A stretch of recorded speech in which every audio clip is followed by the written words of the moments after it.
Hello guys, welcome back to my YouTube channel ನಮ್ಮ Kannada vlogs. Last week ನಾವು ನಮ್ಮ family ಎಲ್ಲ ತುಮಕೂರು ಹತ್ರ ಇರೋ ದೇವರಾಯನ ದುರ್ಗಕ್ಕೆ ಹೋಗೋಣ ಅಂತ ಪ್ಲ್ಯಾನ್ ಮಾಡ್ಕೊಂಡ್ವಿ. ಈ ಜಾಗ ಬಂದು ಹೈಕಿಂಗ್ಗೆ, ಟ್ರೆಕ್ಕಿಂಗ್ಗೆ ಮತ್ತು ಬೆಳಗ್ಗೆ ಎದ್ದು ಸನ್ರೈಸ್ ನೋಡೋದಕ್ಕೆ ತುಂಬಾ ಒಳ್ಳೆಯ ಸ್ಪಾಟು. ಆದರೆ ನೀವು ಬೆಳಗ್ಗೆನೇ ಹೊರಡಬೇಕಾಗತ್ತೆ. ನಾವು ಬೆಳಗ್ಗೆನೇ ಎದ್ದು ಮಕ್ಕಳ ಜೊತೆ ಎಲ್ಲ ಹೋಗೋದಕ್ಕೆ ಆ ಟೈಮ್ ತೊಗೊಂಡು ನಾವು ರೀಚ್ ಆದಾಗಲೇ 7:30-8 ಗಂಟೆ ಆಗಿಬಿಟ್ಟಿತ್ತು. ಸೊ ಸನ್ರೈಸ್ ನೋಡೋದಕ್ಕಾಗಲೇ ಇಲ್ಲ. ಹಾಗೆ ಅಲ್ಲೊಂದು ಸ್ವಲ್ಪ ಸುತ್ತಾಡಿಕೊಂಡು ಹಾಗೆ ರಿಟರ್ನ್ ಬರ್ತಾ ನಾಮದ ಚಿಲುಮೆ ನೋಡಿದ್ವಿ. ನಾಮದ ಚಿಲುಮೆ ಅಂತೂ ತುಂಬಾ ಚೆನ್ನಾಗಿದೆ. ತುಮಕೂರಿಂದ ಒಂದು 11-12 ಕಿಲೋಮೀಟ್ರ್ ಇದೆ. ನೀವು ಮಕ್ಕಳ ಜೊತೆ ಏನಾದರೂ ಹೋಗ್ತೀರಾ ಅಂದರೆ ತುಂಬಾ ಒಳ್ಳೆಯ ಸ್ಪಾಟು. ಆ ಮಕ್ಕಳಿಗೆಲ್ಲ ತುಂಬಾ ಟೈಮ್ ಪಾಸ್ ಆಗುತ್ತೆ. ನನಗೆ ಇಲ್ಲಿ ಒಂದು ಫೇವ್ರೆಟ್ ಅಂತ ಹೇಳಿದ್ರೆ ಜಿಂಕೆಗಳು ತುಂಬ ಅಂದರೆ ತುಂಬ ಇಷ್ಟ ಆಯಿತು. ಎಷ್ಟೊಂದು ಜಿಂಕೆಗಳಿದೆ ಗೊತ್ತಾ ಇಲ್ಲಿ.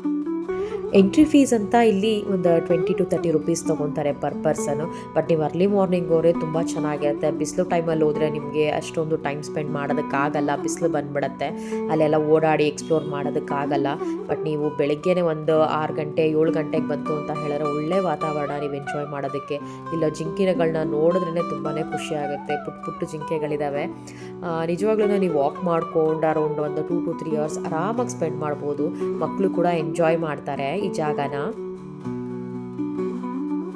ಹಾಗೆ ಜಿಂಕೆಗಳನ್ನೆಲ್ಲ ನೋಡಿಕೊಂಡು ಹಾಗೆ ಮುಂದೆ ಹೋಗ್ತಾ ಇತ್ತು ಅಂತ ಹೇಳಿದ್ರೆ ಒಳ್ಳೆ ಒಂದು ಪ್ರಕೃತಿ ಸೌಂದರ್ಯನ ನೀವು ನೋಡ್ಬೋದು.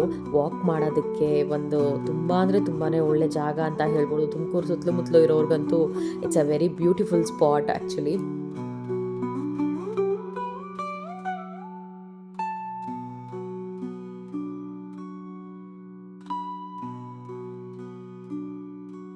ಜಿಂಕೆಗಳನ್ನೆಲ್ಲ ನೋಡಿಕೊಂಡು ಹಾಗೆ ವಾಕ್ ಮಾಡ್ತಾ ಹೋಗ್ತು ಅಂತ ಹೇಳಿದ್ರೆ ಅಲ್ಲಿ ನಾಮದ ಚಿಲುಮೆ ಅನ್ನೋ ಜಾಗ ಸಿಗುತ್ತೆ.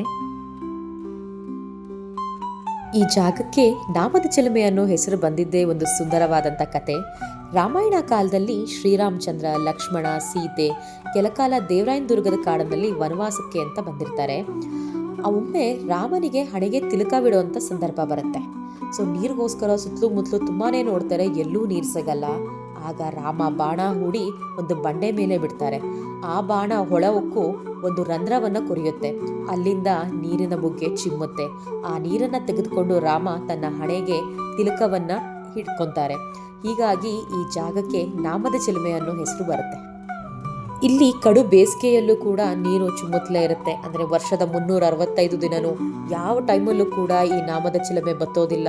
ಅದೇ ಇದರ ವಿಶೇಷತೆ.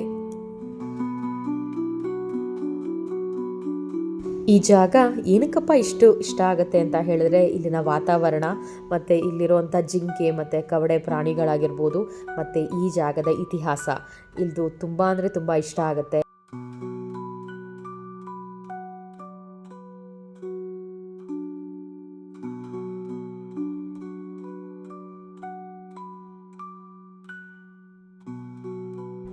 ನೀವು ತುಮಕೂರು ಅಕ್ಕಪಕ್ಕ ಇತ್ತು ಅಂತ ಹೇಳಿದ್ರೆ ಈ ಜಾಗನ ಮಿಸ್ ಮಾಡದೆ ಒಂದ್ಸಲ ವಿಸಿಟ್ ಮಾಡಿ ಅಂತ ಹೇಳ್ತಾ ನಾನು ಈ ವ್ಲಾಗ್ನ ಇಲ್ಲಿಗೆ ಎಂಡ್ ಮಾಡ್ತಾ ಇದ್ದೀನಿ.